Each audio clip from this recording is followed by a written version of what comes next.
ดอกส้นใหญ่ดอกส้นใหญ่ค่อยหอมหอมเด้อพวกเจ้านี่บ้านลายแต่นึกตัดบัวละพาออกมันใกล้ตอนนี้จนว่าแห้งมันก็มีแกนบ่เนาะเขาจะเสียววางลงนี่คือกันอันนี้บ่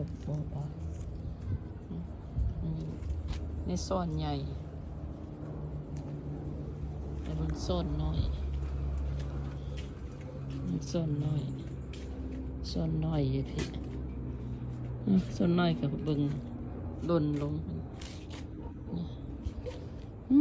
ได้สมปรารถนาแล้ว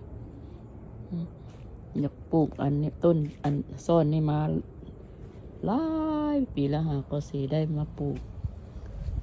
ขอบใจเจ้าแอที่เอามาให้เพิ่นกล้าให้สันตัวมาเบิ่งกันอันดอกกัน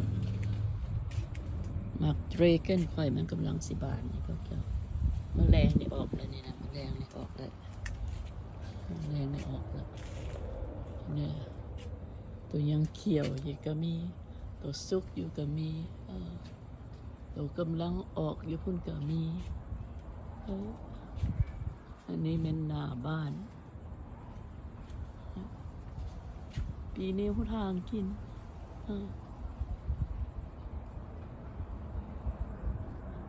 อันนั้นเป็นอยู่พูนไก่ลาย